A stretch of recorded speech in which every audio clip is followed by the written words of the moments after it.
Сәлем баршаңызға, Рамазан айы құтты болсын, ұстаған оразаларыңыз қабыл болсын. Бүгін ауызашарға осындай жеңіл әрі дәмді салаттың рецептімен бөлісемін. Майонезсіз өте пайдалы салат. Видеоны соңына дейін көріп, лайк басып, пікір жазып, кейін менімен бірге жасап көріңіздер. Салаттың құрамы өте қарапайым. Бәріміздің үйімізден табылатын көкөністер мен жемістен жасалады. Салаттың ерекшелігі пісірілмеген, ешқандай асылмаған қызылшаны қосамыз. Алдымен пісірілмеген сәбіз бен қызылшаны дәл осылай үккіштен ұзынша етіп өткізіп аламыз.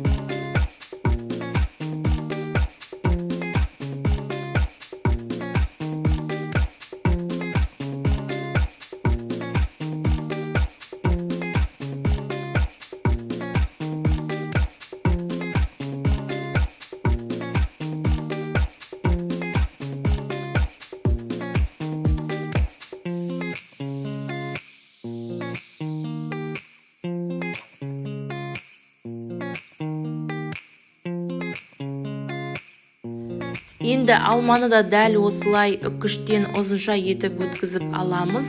Бір түйір алма қоссаңыз жеткілікті. Мен ерекше дәм беру үшін жартылай сары, жартылай жасыл алма қолдандым.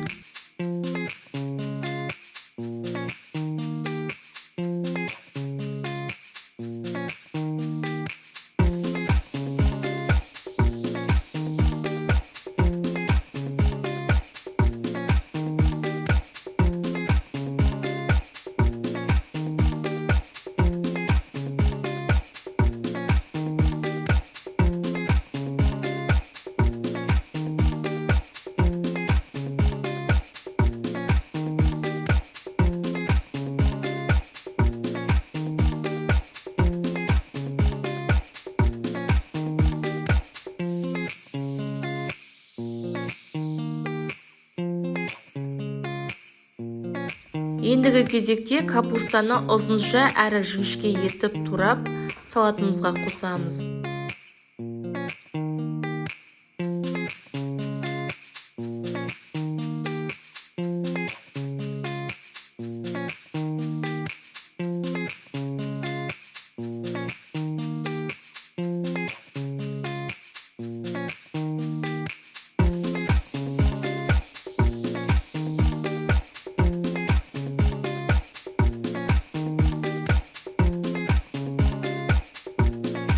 Міне салатымызға қажетті барлық көкөністер мен жемістерді турап дайындап алдық.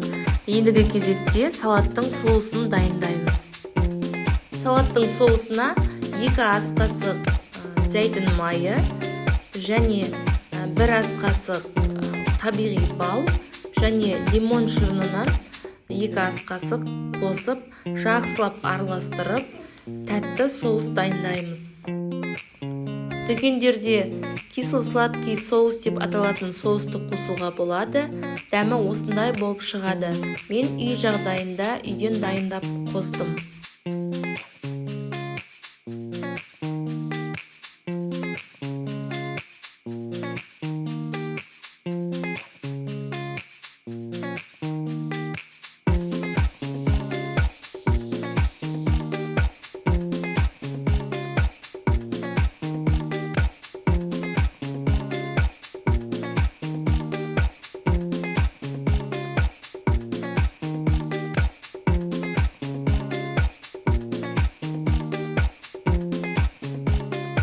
Міне дайын соусты қосып, салатымызды жақсылап араластырып, ыдысымызға, тарелкамызға саламыз.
Тарелкаға салатты салғаннан кейін бетін әрлеу үшін кез келген жаңғақтың түрін майдалап езіп, осылай әдемі подачамен ұсынсаңыз болады.